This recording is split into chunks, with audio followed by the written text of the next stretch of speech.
see before me was just a So blatant disregard we're very, for the very board's proud of comments. what we've done, what I we've do done have so an issue far. with that. We hate that we have to do it, but we have to do it. We're doing the best we can. Understood, and Possible, like I said, with Denver we General. touched upon this at the last meeting as well. You know, we understand your board, you know, there's a fondness for that existing architecture and that charm. For supporting us, improving Yeah, the you know, event, however, it for was giving us any of the not an resources that option we asked for our clients or Taco said, Bell this is what you should to do. keep that Here's how we existing can help you. roof line. The Carmel PD. You know, it's very much Friendly's corporate architecture. There early. Everything is set up. And, you know, we feel that the plan that's before Very you, proactive. you know, We got a ton of balances, support. you know, They pull in the sheriff. The sheriff is also you know, a both, big part of the event. both sides of it, Mahopac Volunteer to the Fire best that we can. Department is always there. Well, EMS, I the roads respect there your to point, help but if it need. doesn't balance both sides. It balances Taco Bell's And it's not needs. just the people there, it's the local I mean, there's not even businesses. an attempt to We meet it put halfway. A few hundred people out onto the This is a streets, very nice, running around modern-looking Saturday building. morning and taking over the town. But as it sits right next to the new gas station that this board worked on, and the developers there did a great job of fitting in with the vision, I think, to me, it's just gonna look out of place. like, I get the highway department too. I we think if you did- would've captured some of that roof line, you would've been able to fall in. I mean, this is just my opinion, it's not the opinion of the board. Understood, Okay, understood. So I just And, wanna be clear on that.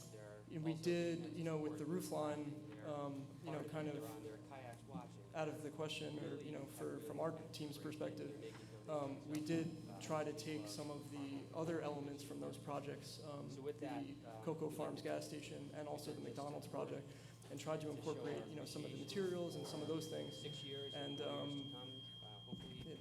You know, that was what we that much had tried to longer, we'll still incorporate. do it. We'll keep doing it until we have to. Did you discuss Appreciate it. Anthony's questions with Taco Bell? Sure. About the Yes, roof line? yeah, there was extensive discussion about the existing roof line and possibly keeping that. I do have with me tonight Eric Leapins, the architect on the project, who might be able to, you know, better explain, you know, the considerations that went into our design, if that would help you. Sure, please.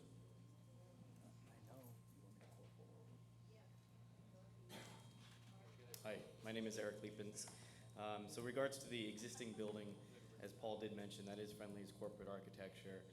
Every Friendly's, you know, most of the Friendly's was built in that direction with that roof line.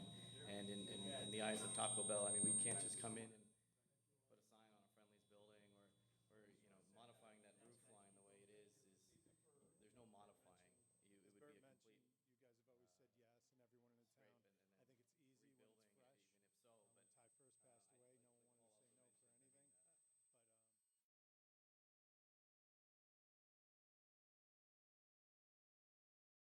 so, When but Ty first passed away, no one wanted to say no for anything. But Thank you, Bert. Thank you. All right. Appreciate everybody. Thank you. My comments Back in the box for now, or?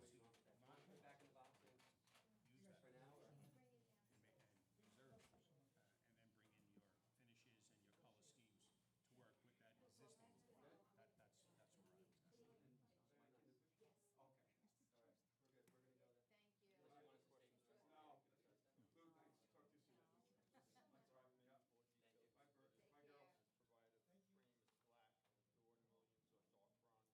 Bye, Chief. dark bronze featured on the proposed design. Thanks, Chief. Can this Thanks, be Lieutenant. black? Bye, officer. yes, it can. Oh. Okay, that was nice. That was good. Oh, Number 3 on this. yep. All right. Any other questions from? All right, so, number one, I'm sorry, the review of the town board minutes, meeting minutes of July 24th, 2019. Does town board have any comments on the minutes? No. Okay, so we're gonna move on to one. Mike Simone, Highway Superintendent. Consider request to attend New York State Association of Town Highway Superintendents Annual Conference, September 17th to the 20th, 2019, for $1,058. You have a memo here from the Highway Superintendent. He breaks it out. $758 for a 3-night stay, $100 for registration fee, $200 for estimated gas and meals. These costs are included in the 2019 Town Highway Superintendent's budget. Any questions, comments about the Highway Superintendent attending this conference? Yep. So maybe I ask Okay, them to two. keep their microphones unless. Supervisor Schmidt, consider request to declare certain equipment old and obsolete and authorize disposal of the same. Board, you have a list in front of you. All of this equipment came out of the old studio. It's no longer going to be used, it's obsolete, and I recommend that it be disposed of. So the board has to declare it. Can you send it to like We like anticipated a someplace large else turnout.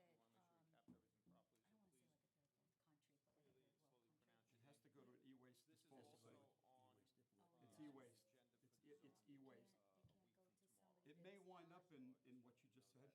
It may wind up there. It's gotta go to the e-waste Good evening. disposal Thank you, Mr. location Chairman, first. members of the board. and Because some move it on. people may Gordioso with the law firm of Uh, you- use that, You some of this stuff, Homeland Towers, you bring up a good LLC, point. and New York SMS. Some of it is 14 years old, 15 years old, Yeah. but there might be some that was replaced years ago. Not- That could be, yeah. Okay. My only comment, All right. comment is that they still need Okay, to next. the Okay. zoning board. They're on the Three, agenda for Supervisor Schmidt, consider request for proposals for architectural design and engineering services, town-owned properties downtown Mahopac.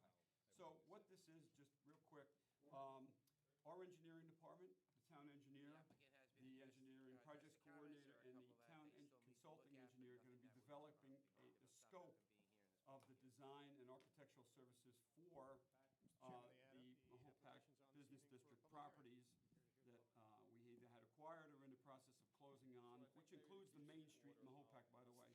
It's the sidewalks, everything is gonna be included in the scope of the design.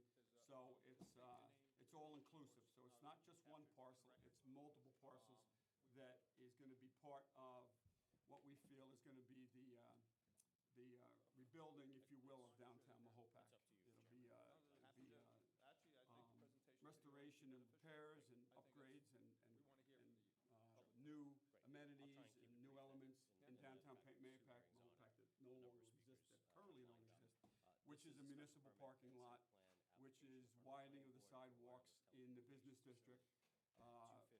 So there's gonna be a scope that's developed, and that will then, if the board chooses to, we'll go out for an RFP to firms, architectural design and engineering firms that, was that for me? As part of the application and over the past year, we've Oh, submitted okay, all right, documents, got it. including Okay, that was just the town council, just asking if they, we need. So anyway, board, so that's what this is about. I spoke to the engineer today, I spoke to the consulting engineer today, and I've asked them to begin work on developing the scope for the all-inclusive project. What I mean by that is all of the parcels, not just one, all of them, which would be Swan Cove, the All parcel, of downtown Maine. would be All the bank, downtown, which would be all of including downtown. traffic flows. Right, traffic flows, design, we know the DOT has provided a design for traffic light signals upgrades and improvements, and we're included in that in our municipal parking lot, in their design, so that's what that's about. Any questions, comments, concerns about that item? specifically for co-location of at least Okay, I four wanna go carriers. Yep, yep. We submitted a radio Okay. frequency exposure So report. four, Ann Pascarella, Supervisor's Office, consider request to authorize awarding a bid for the purchase and installation of Town of Carmel Town Hall IT backup server. Ann, can you cover this one? Sure. Good evening, Board. On June 19th, you authorized the town clerk, Ann Spofford, to advertise for bids in connection with the proposed purchase of a new IT server, that backup that we need for our server room for the Insert Technology Services. And there were 20 suppliers that downloaded and the solicitation document, and 3 submitted bids on, and on July 25th, they were open. The first bidder was Stratford Associates in Secaucus, New York, and that was for $10,225. The second bidder was Sullivan Data Management in Yorktown for $9,132, and bidder 3 was PS Business Solutions in Floral Park for $9,566. We are asking We also submitted the at the request of board the to board, award the we bid call to KPI Sullivan Data data, Management in performance indicator data, Yorktown showing Heights, because they were the surrounding lowest sites are qualified failing with bidder, respect to in the amount of elevated number of dropped call and access failures. $9,132.37. We submitted an FAA opinion letter Okay. confirming there would be They no were the low FAA bidder? lighting on Yes. the tower. That's who, Lowest qualified. and qualified lowest bidder, We right. submitted a So co-location. they met all the letter from requirements, Homeland criteria Towers for as bidding required by and the code. And you the have all the submission. Submitted backup a letter to from show. Ecological Okay, Solutions, very our good. wetlands expert. Thank you, Ann. talking about the Board, wetlands. any questions, comments on We this have one? an Concerns? application that we're gonna Okay, file next one, Rich Franzetti. Town engineer, consider request to authorize bond return, I'll handle this. Wetlands, we're not For Rich? within any of the wetlands in the area. We are no. running utilities No, up an we don't. existing access Dave? drive. Is We've that yours? relocated them to be underground, top. and they'll be approximately 84 feet Um, from the wetland. Wait for who? which is Oh, within no. the wetland All right, buffer, but the so utilities this is access from, here's the memo here from the board, from We the submitted a planning letter board. from the DEC And Rich, confirming bond that there's return no Hudson Valley violations on the Federal Credit property. Union, We submitted tax a map property value 86.11-1-1, bond register Existing towers over the 817. past On 5 July years, 31st, 2019, the with a planning review board of passed a the motion existing recommending the facility bond and return of determined that there was no $448,000 values. for Again, Hudson Valley Federal Credit brain Union. test that we performed. Attached is a fully Requested the executed board bond vote application 6 form in different balloon town tests, engineer Rich over Franzetti. the non-lethal, Memo dated July foam 10, each time of the 2019, year. and That Director balloon of Code test and Enforcement that Mike credit testing, Canazza, I was at 180 memo dated feet. July And 17, visual rendering 2019. showed now the facility at The 140 town feet planning based board upon and planning board chairman Craig As Papria far as the site plan, which we Papria have signed off boards, on this on July 31st, facility 2019. is centrally So located the on three property. requirements for the board to utilities consider are the bond on the ground. return It's proposed and 8-foot tall endorsements fence, have which would been require a variance executed for. The height by limits the are planning board understanding chairman, the 6 town feet. engineer, If and the building and zoning code board does not see enforcer. fit So to the allow a bond, height variance, we're happy so the to go board down to is, 6 feet. The fence also has if the privacy board's slats. inclined The to Verizon equipment is return the within bond for compound. It's $448,000. located on a This 10-foot is a by full 12-foot bond return, by the way. concrete pad. We've had In partial bond addition, we're only reductions, but this proposing is to a full remove 3 return. trees And if anybody hasn't been to actually the plant site, the Hudson Valley Federal Credit Union site, it's beautiful. It came out really, They did a really nice nice. job. John, I think you've been there, right? wide access They did a drive, nice job, so and all of the I setbacks recommend it. are I'm in met. agreement with the Side yard bond setback return. requirement, for Board, example, is 25 okay with feet. that? Yeah. Everybody else? From the Okay. compound edge, we All have right, next, 249 number feet. 6, Rich and from the Franzetti, tower town itself, engineer, consider 299 request to feet accept to the proposal for side yard. upgrade facility report. As far as This is off-site for Carmel residences, Sewer the District code number requires 5, the 280 wastewater feet, treatment which is plant. 2 times the height of So the you have a tower. memo We here have from the approximately town 2 engineer on 6 November 6, 2015. The New York Going State back Department of to the Environmental locational Conservation. priority, if it's I'm possible sorry. for us to When did you sneak in? Just snuck Just in right looked at, now. we're reading. Oh, While reading you the were front all end right. of it, so- You take it over from there then. So, I'm sorry, which one was this one? This is Number 6. which is 6. being reviewed 6. and discussed by your own consultant. But as part of that report, So as the supervisor was saying, on November as 6, part of that 2015, report, we showed a DEC couple different maps. issued a notice of violation This to is the a map town. overlaid The on the NOV zoning map. cited It's a little failure bit to meet difficult both to see, but it is in the concentration-based application package. and And the load-based ammonia surrounding limits. dots are the locations The board may of recall that in Verizon Wireless's 2009, existing the state sites. issued an And in fact, unsolicited they're modification to co-located the on all speedies of permit for this facility. existing It was sites. modified to include The limitations on green the area, concentration of that ammonia is in shown the is plant the for the coverage from effluent. those sites at The original plant had not been megahertz designed to level. treat for ammonia. If we showed the 2100 failure to meet the megahertz, permit it would be a lot less limitations coverage. So this is constituted really the best case scenario for Verizon Wireless's coverage. And even with that, there is the gap that I mentioned before, including the roads, the 788 residents, according to the 2010 U.S. Census. So what we tried to show with this is that all of the co-location opportunities, all of the existing structure opportunities, and all of the non-residential zone opportunities are shown as being already used. And that's why the location for the facility is necessary from a technical standpoint in the residential zone that it's located within. With that, Mr. Chairman, I'd be happy to answer any questions the board or the public may have this evening.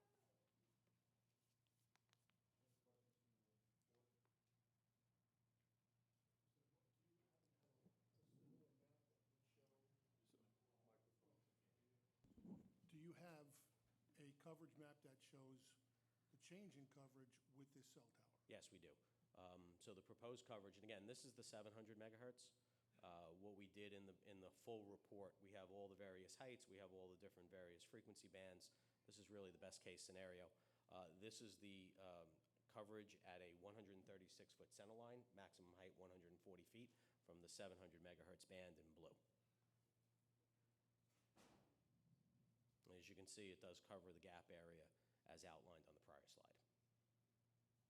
Thank you. Just for everyone that's going to speak tonight, we've been getting some feedback from the AV person. Just speak into the microphone within 3 to 4 inches because it'll be much clearer on our recordings and for the people watching the TV. I personally like to hear from the public. We've had numerous meetings, and I think it's certainly time to hear from the public. Now, just keep in mind this first tower is the Croton Falls Road Tower, right? So would anyone like to be heard on the Croton Falls Tower? If so, please come up and... I'll make a motion to open a public hearing on 254 Croton Falls Road cell tower. I'll second. All in favor? Aye. Can you turn the light back on? Thank you. Hi, my name is Emily Borelli. I'm the direct neighbor of the site 254. I'm the neighbor that also shares the easement with the deals where the site is. I'm also not sure that people at home can hear right now. I got text messages that they're not hearing anything that's going on. That's why I just gave you that. That's what people at home... Right. So No, I they don't think they're can't- hearing anything. They see it, but they're not hearing anything, so that may be an issue. But since we are... No, he just gave us a thumbs up, so Okay. hopefully it's Hopefully been it went resolved. through. So I had a couple of things. One thing was that at the last meeting, they had discussed that there was a possibility of them putting up poles. So instead of running everything underground, that's going to be a major issue that I would definitely have a problem with. I'd like everything to be underground. I don't want 7 telephone poles on my property. At the last meeting, we did address that, and we were told for the record that there'll be no telephone poles on the property. Okay. Another thing is that I would like to see some sort of maintenance agreement for this easement. I know that they did it in Phillipstown, in which they entered into a maintenance agreement in which Homeland would take care of the property of the easement in which they would be accessing. It was also agreed upon during the first balloon test with Michael Borelli and Dave Rafaro that Homeland agreed that they would try to pave the entire location in which they would have to be digging, as well as the fact that when the deals did construct their entire house, they did not do site mandated drainage that was required. So I would like that taken care of since they're going to be having to dig up and pave stuff, since their drainage issue has become my drainage issue as all their water flows onto my property and has just completely destroyed some of the potholes that are already on the spots. Additionally, in regards to the maintenance agreement, I'm now the only person that is taking care of that entire easement area. The deals do not participate in helping with that. So if they are going to be putting this on their property, I'd like some sort of help from Homeland. Another thing that I would like that I guess was agreed upon for Phillipstown was that they would put up cedar fencing, a vegetative screening, and they would be in charge of dismantling it if there were any sort of issues with the cell tower, if they didn't need it in the future. So I'd like similar things done in this scenario, probably again for both the Croton Falls and the other location.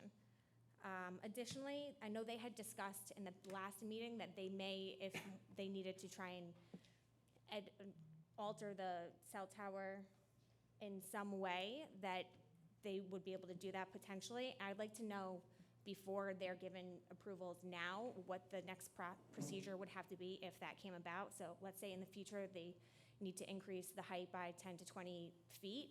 I'd like to know what those procedures are so I would be aware as the neighboring landowner, and also just for the public what the next steps would be. So those were a couple of my main concerns.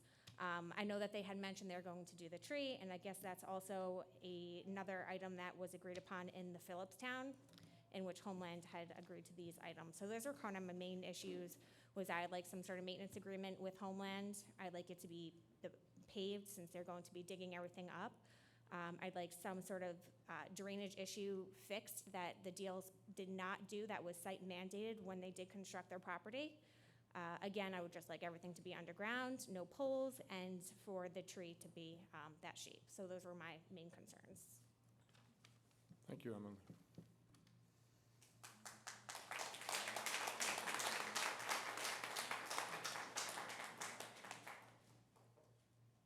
Please. Hi, my name is Gail Fierro, and I live at 308 Croton Falls Road. Try to get the microphone a little bit Yeah. close, I'm sorry. Okay, is that good? Thank you. It's just for the people watching on TV. Yeah, and there's a problem with all of the applications because I have a letter here from the New York State Parks and Recreation and Historical Society from William Krattinger, and we have, where I live at 308, we have property next door, 292 to 300, and specifically 294 was a home that Richard Yates, the famous author, lived in, and he wrote the book In the Well House. So I did, starting in, I think my first letter to the boards was in December 2018 explaining all this, but I just now got this letter. I'd like to read it from, because all of Homeland's applications are going to have to be redone, I think. This won't take long.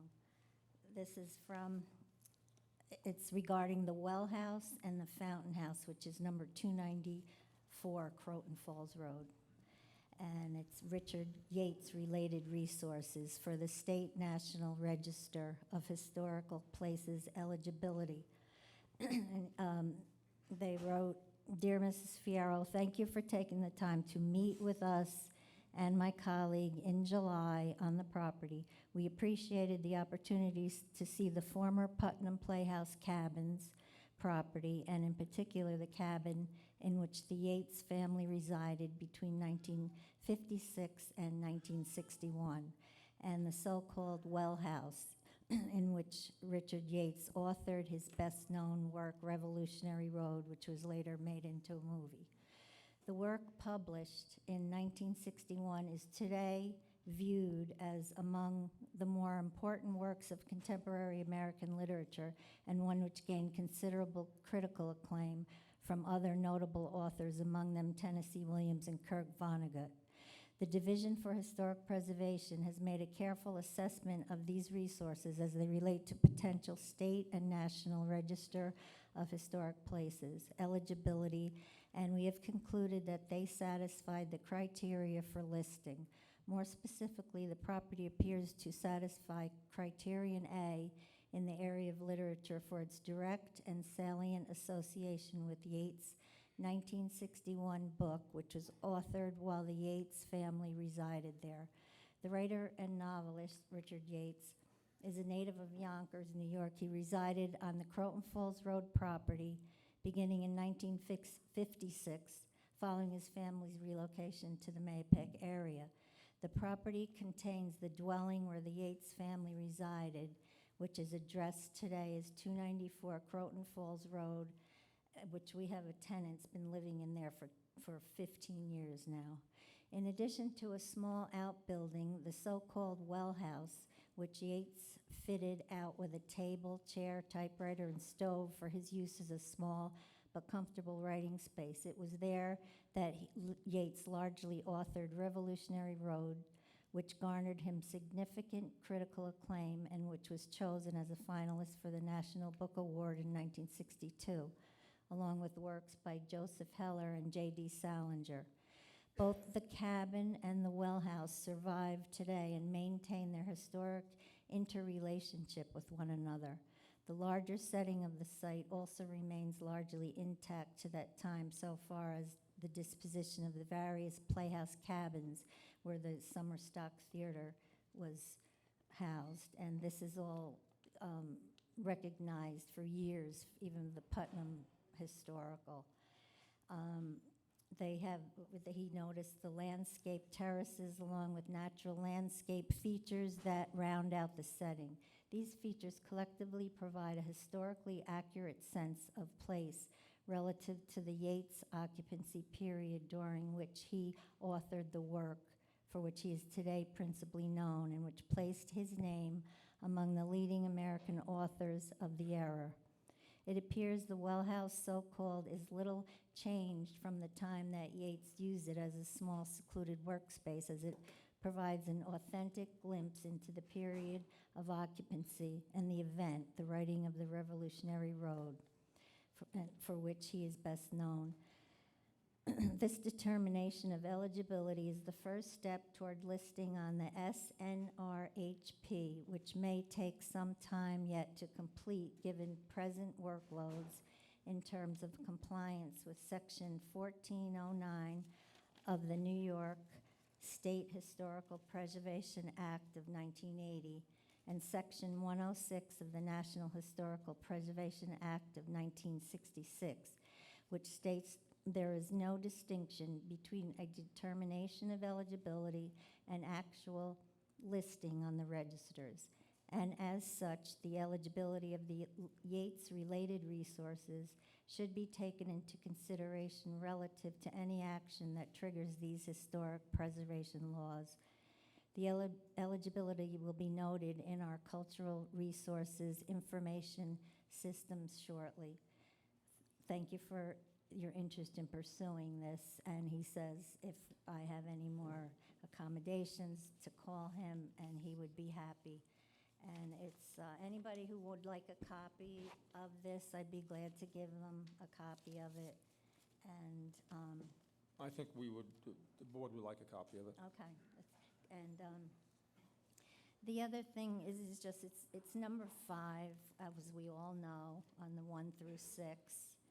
And when Mr. Deal, I know, said that he was going to build his retirement home, he said there would be zero impact on his neighbors, but no one knew he had this in mind. But I guess because of the way the public is notified, we didn't know right away, but thank God that we did find out about it, and we can give this all we've got. But I also have the DEC report.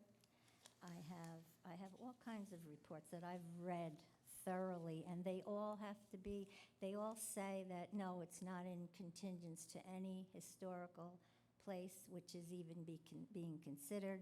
So I would believe that these applications have to all be altered, because I have copies where they said, is it in contingents? Is it anywhere near a place that's even being considered? And he always wrote no. And it has to say yes, because no is not the truth. So, this is a similar situation to the Agor property, which I think it was 2015 they tried to put a tower on, and they've always been recognized also as historic, but they're not listed, so they stopped that tower there. But I know there's no difference if you're listed, or like Mr. Krattinger said, and I will gladly give anybody a copy. And there was just one other thing. I also have the FCC Form 620 that also has the same type of thing that needs to be changed to state that, yes, it is near. And my house is 497 feet from this tower.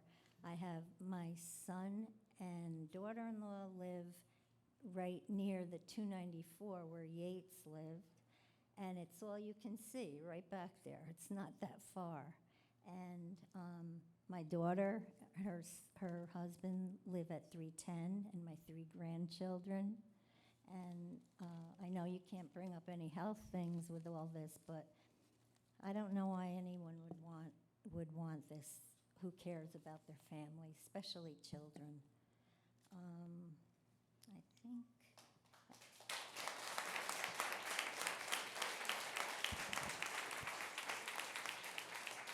And just one other thing, they already were issued the one variance when they went to they said, construct their retirement home. So now they need 3 or 4 more variances. So I just want to make sure that I'm just saying everything I want to this time. We'd be happy to take any documentation you've had. The documentation would be helpful. Okay, because like all these other ones about how it was being considered, I think you all have a lot of that, but I'll give you this final letter where they really accepted it, so, into this, okay? Thank you. Thank you.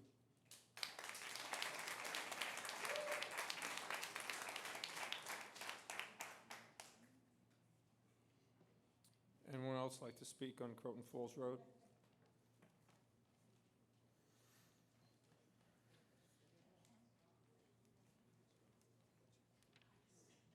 Good evening.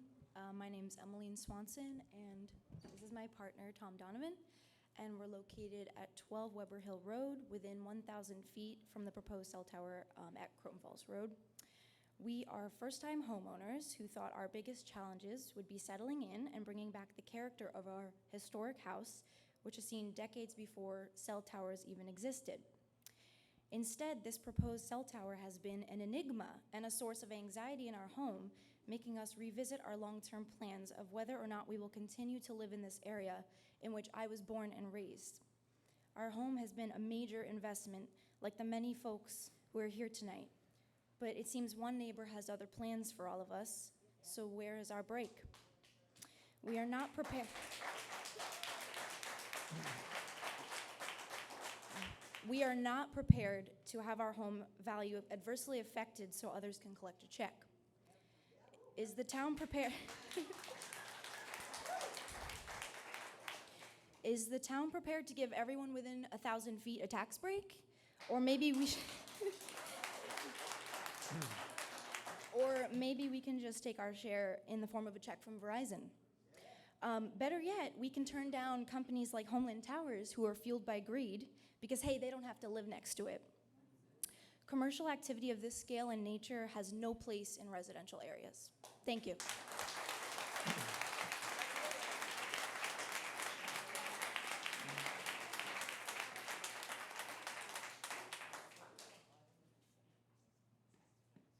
Anyone else like to be heard? Ron?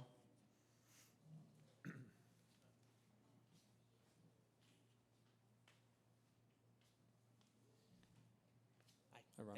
Thank you. Please state your name, Ron. My name is Ron Levener, resident of Stacy Lane.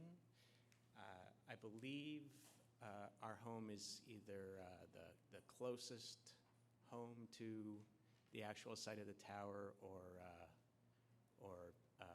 very, very nearly the closest home to the site.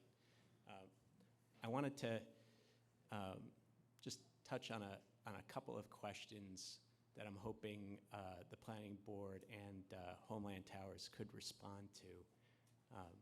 First, I wanted to highlight and come back to the point that Gail made.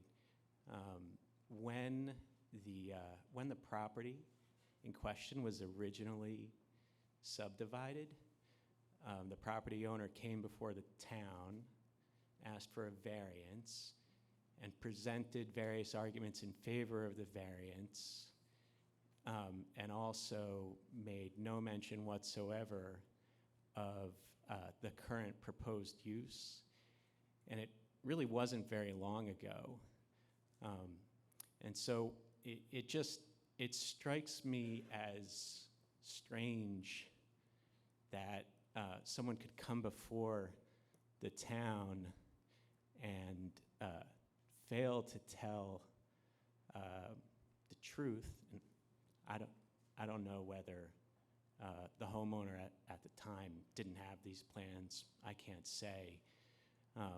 But in any case, even if it was the truth at the time, the idea that the town authorities would grant a variance on grounds that ended up simply not being true, and then would be asked to grant another variance for additional uses and couldn't or wouldn't take that change into account just seems strange to me.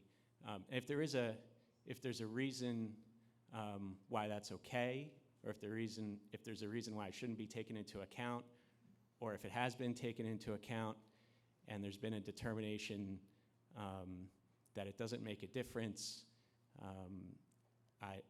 I would like to get an explanation, and I'm guessing other members of the public would as well.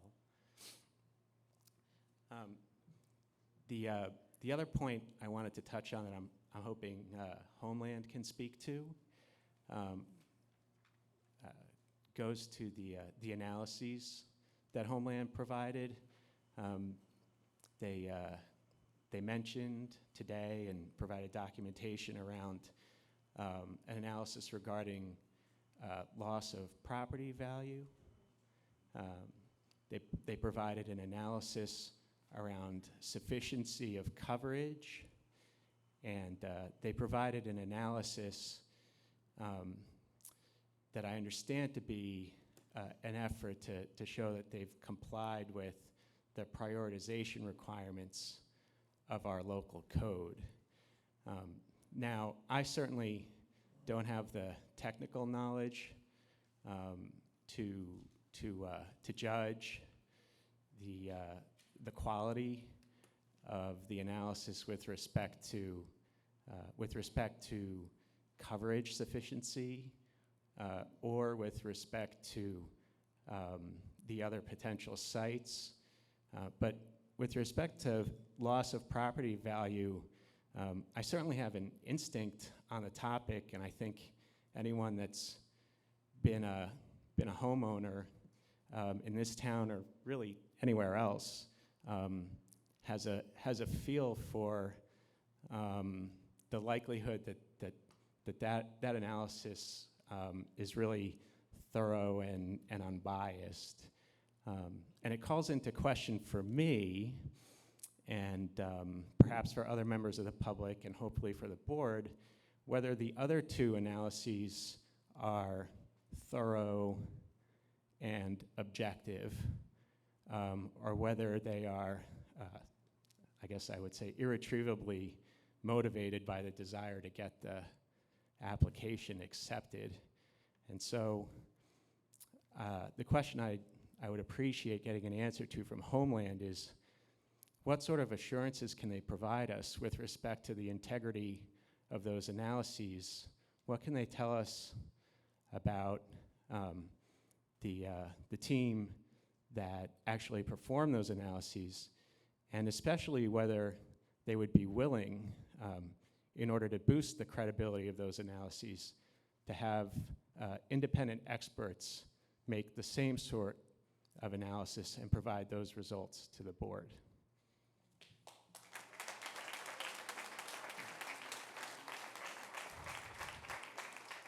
Thanks very much. Thank you. Please.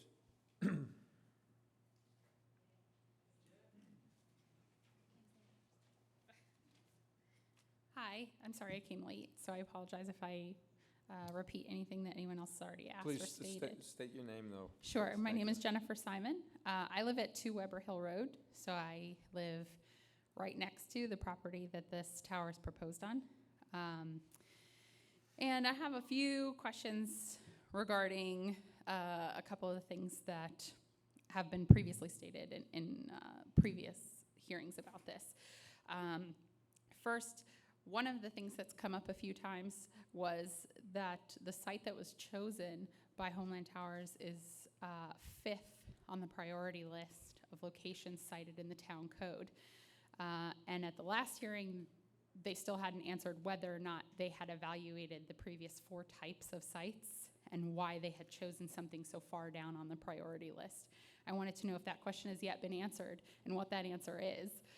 It seems to me that a residential site that's second to last on the priority list seems to have been chosen at random.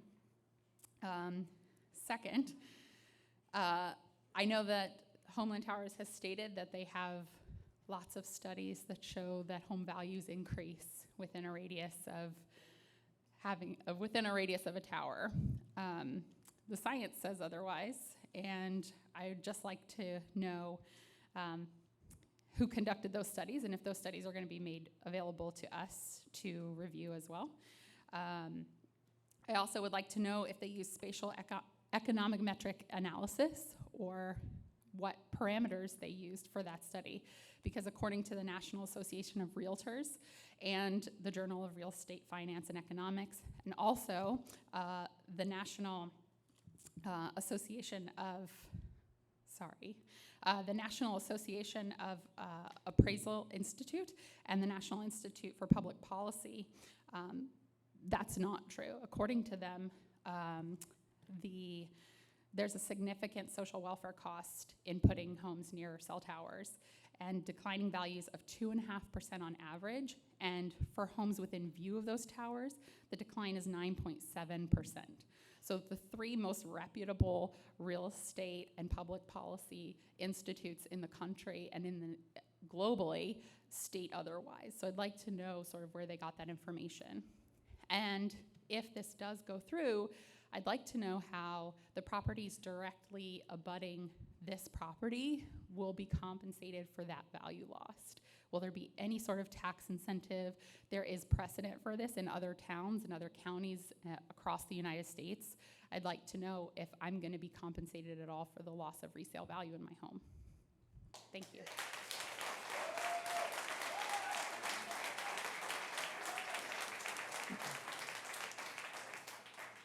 Thank you. Show of hands, anyone else want to speak? Please.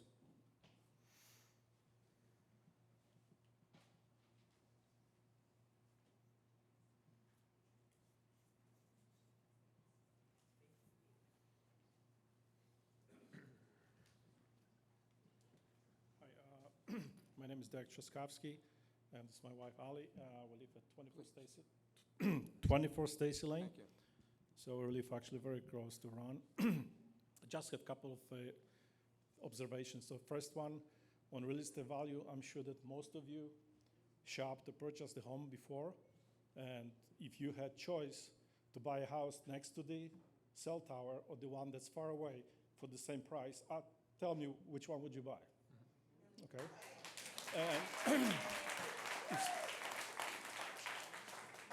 And if somebody tells you otherwise, look at those analyses. I mean, I'm sure that the Homeland did some analysis on the real estate values. You know that the market values, real estate prices have been climbing, not back to what it was, but we're going 2-3% higher. So if you build the tower 5 years ago, you're still going to have some kind of appreciation in real estate, right? So that's on real estate. I apologize, but second one, variance. Can somebody say what variances need to be clear before? Please speak. I'm sorry. I just want. I know. I understand. Maybe I should shrink a little bit. Can someone say what variances need to be clear before this approved? A list of variances? It's on a zoning board agenda a week from tomorrow. But can you just? They would be able to tell you the different. Because I think I read some information. I understand that the height of the tower was reduced from 160, or proposal, from 180 to 160, right? Now at 140. Now 140. And I think I saw somewhere that the current variance requires, or the permit in the zoning is 70 feet, right? So we're looking at 75. So we're looking close to 100% higher than what is allowed by zoning right now, correct? That is correct. Yeah, so I don't know if any of you have seen the discussions over here in the planning board and zoning board, but I've seen some that the neighbor had the window looking at the other neighbor that they were not supposed to build, and there was a feisty exchange over here. And if the neighbor that didn't like the window looking from the other house that was not supposed to be because it was against the zoning, didn't like that, then obviously the zoning board did not approve that. And that was not nearly close to 100% more than the height of the tower. Okay, and the last about the health, I know that there is no proof that the cell phones, and which we all attach to anyway, and the towers are, any kind of the health hazard. But you know what? 20 years ago, they say aspirin was the best thing that you could have, and now you have 50,000 reports that they say the aspirin is the worst thing you could have. So if you go by the government reports, what is good and bad for you, you're not going to last long, right? So that's all I have to say. Thank you.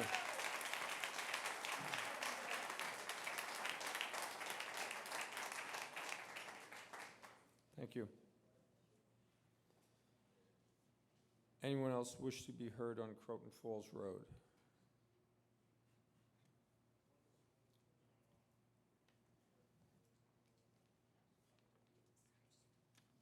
I'm not speaking again, but I do just want to let you guys know. I'm still just letting you guys know there's still no sound at home on this entire thing so far. Just want to keep you guys all updated so you guys are aware. Thank you.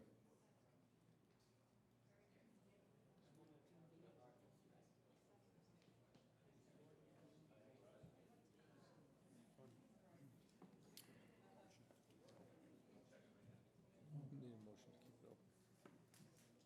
Put your microphone on. Mr. Chairman, being there's no more comment from the public regarding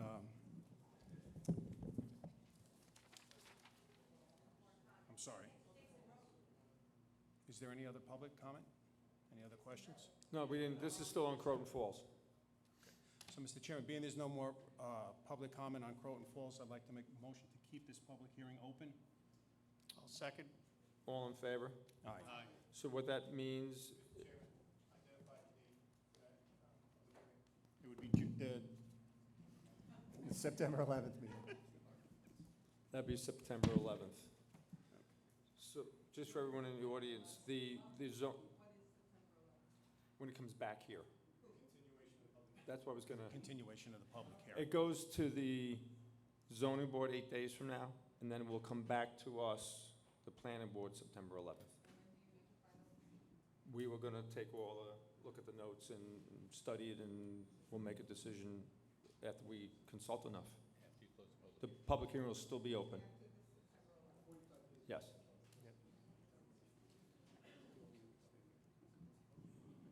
Yeah, it's a public hearing on the 11th. This is going to be kept open, so you can come back here on the 11th again if you'd like to be heard some more. And you could still make written comments also if you'd like. Yeah. Mr. Chairman, the only thing we'd ask is we didn't have that letter that was read before, if we can respectfully have a copy I of did that. ask for the Historical Society. I did ask to get a Yeah, I asked copy of for a that. copy too, and Sure, I was told no. absolutely. So if I could just also have a copy of anything else that's been submitted to the record. And just as a note, we do have a SHPO concurrence as part of the EAF dating back to August of last year. Okay.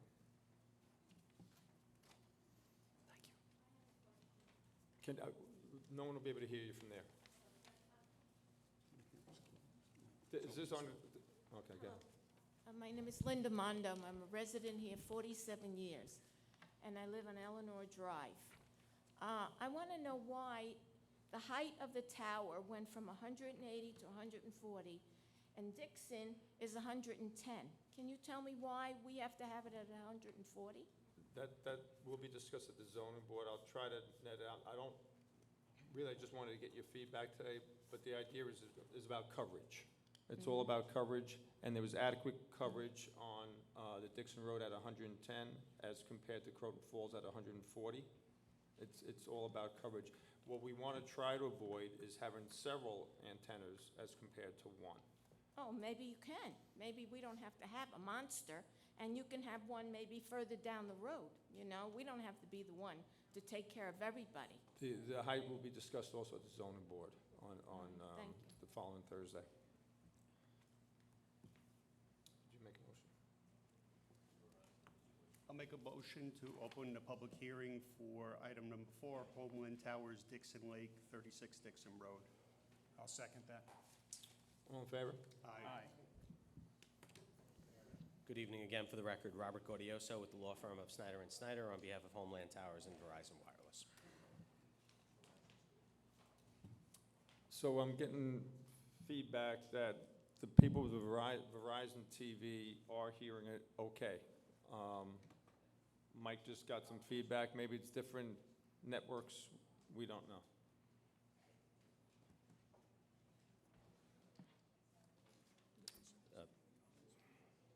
Mike, any comments on Dixon Road? Same comment, they need the 3 variances. They are on for next Thursday for the height, the driveway width, and the fence height. Rich? So the prior memo, still there are some minor comments in there, or some comments that still need to be addressed, but it was moving forward as a public hearing, so the applicant's aware of those comments and will address them. Pat? And this on for public hearing, Mr. Chairman. I'd just also point out that we do have a court stenographer here tonight taking down every comment. So there will be a full and complete record. We understand there may be some problems with the communications tonight, but we do specifically have a court reporter for this application, these applications. That's actually why we anticipated. We want to make sure we capture everything properly tonight. Mr. Gaudioso. Thank you, Mr. Chairman. Again, in light of the prior presentation, I'll try and make similar comments. This is an application for site plan and special permit approval from the Planning Board. This application is at 36 Dixon Road for a wireless telecommunication facility that originally included a 157-foot tower designed to resemble a tree. Since that time, it's been reduced in height to 110 feet. We again did submit all of the various materials, including the site plan application form, disclosure statement, vesting deeds, easements, covenants, and restrictions, and the site plan completeness form. We did submit the environmental assessment form with VEAF attached. Again, we submitted the structural certification letter. We also submitted a radio frequency exposure report, this time again with also 4 carriers that show that the facility with a full build-out would be approximately 3.34% of the allowable 100% limitation, In other words, approximately 25 times below the FCC limit. Again, we did submit the radio frequency justification report with the Master Facility Service Plan. That was submitted back on August 2nd, 2018. That did include a full analysis of the priority list. We submitted with that radio frequency coverage plots that showed at the 700 megahertz gap, there were approximately 949 residents within that gap area. We also did conduct a drive test on April 27th. We submitted the drive test data at various heights, including 150 feet, 130 feet, and 110 feet. We submitted the data based on all the different frequency bands used by Verizon Wireless.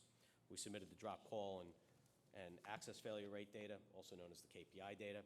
Again, we submitted an FAA opinion letter confirming that there would be no FAA lighting or marking. We submitted a co-location commitment letter as required by the code. Again, also a property value appraisal, which looked at 15 different studies over a 5-year period based on existing towers with and without view. That study does include all of the data. It simply includes the square footage, it includes the property size, the value, what it was sold for. So it's basically the data is right there for anyone to look at it, and that's on record. That methodology is sometimes referred to as a paired sales analysis. That's the same methodology that's been performed by this particular appraisal firm and has been upheld on numerous occasions in various federal courts, including a case in Phillipstown and also a more recent case in the town of Kent, the same exact methodology. We did submit, based on the balloon and crane test, the visual analysis, the 6 different balloon tests and the 1 crane test.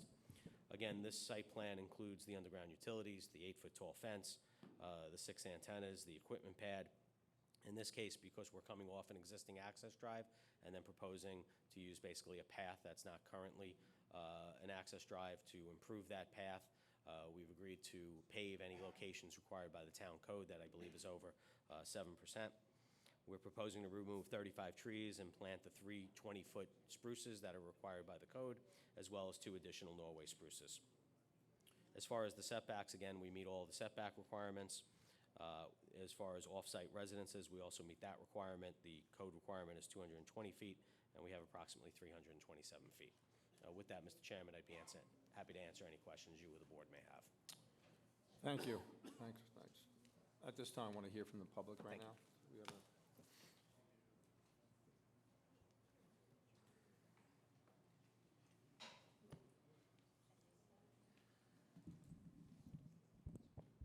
My name is Robert Montanaro. I live at 30 Brittany Lane, within a few hundred feet of this proposed cell tone tower on the Dixon Road Spaccarelli property. This tower is proposed 30 some odd feet from a property line on a 10-acre parcel. I represent a group of people here, and much of what I talk about you will be receiving in a formal brief from our attorney. But I find it interesting the placement of this on a 10-acre parcel where they've chosen it. I've heard about Homeland and their attorney making claims of either no property values being damaged or potentially an increase. So just on the rare instance of an attorney for a for-profit corporation either giving misleading data or perhaps making a mistake, we thought we'd do our own homework. We went out to a half a dozen local realtors, and let's remind ourselves that realtors make their money selling property. They make a percentage. So you would think they'd want a cell phone tower, according to what I'm hearing from Homeland, in everybody's front yard. And what did we find? We found quite the opposite. They agreed that it decreases. What they could not agree on was the percentage. So we got percentages by as much as a 10% decrease in these adjacent surrounding homes to up to 30%. Took a ride around, and I counted 30 homes between Angela, Dixon, Brittany, Bianca, directly affected by this 110-foot tower that Homeland is attempting to shove upon us. Those 30 homes range in value from $400,000 to an excess of $700,000. Took a conservative estimate of $500,000, and multiplied it by 30. That's $15 million in home values. I took the middle of what the realtors said, 10 to 30. 20% of $15 million in home values is $3 million.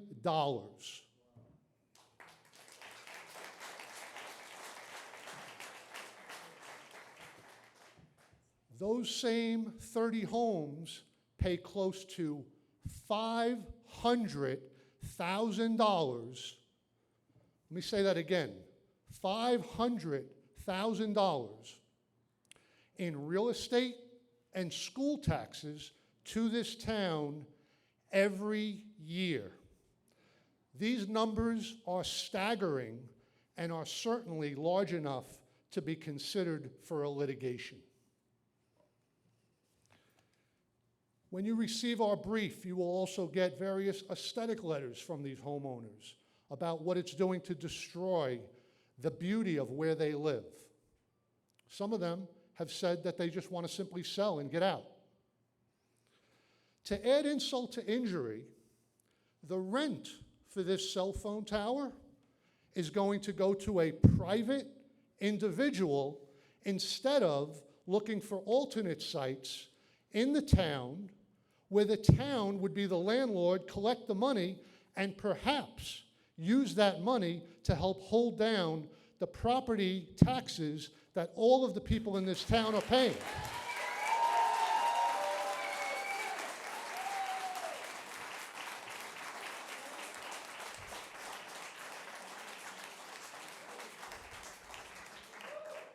I've seen bad deals, but I would describe this as a bad, bad deal, and I would summarize it as being bad planning.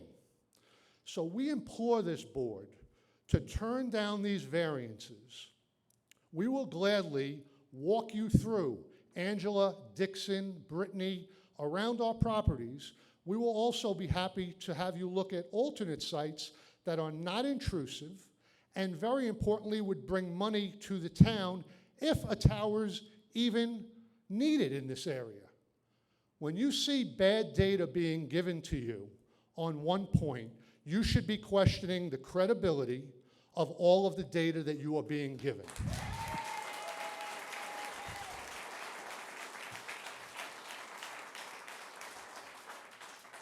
With all due respect, Craig and the board, we implore this board to recommend that these variances are not granted and this tower not be built. Thank you.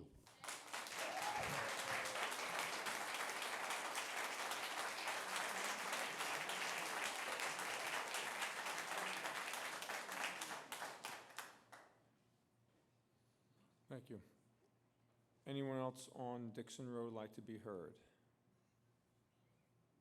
Please.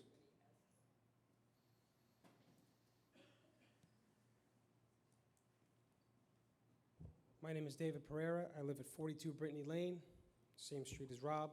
Most of what I wanted to say, Rob already covered, but I myself had collected 3 letters from realtors saying exactly what Rob had said.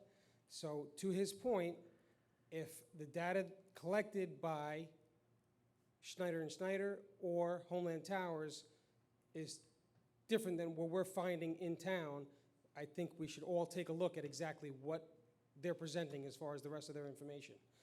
I think it's up to the town, the board, to actually do their research on all of that information and at least give us the benefit of the doubt and take a look at all that information for us and make sure that their information is credible. We're all homeowners here. We're all worried about our property values. This is not going to help any of us.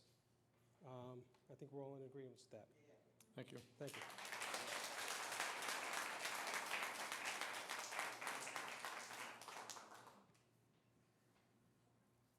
Anybody else like to be heard on Dixon Road tonight?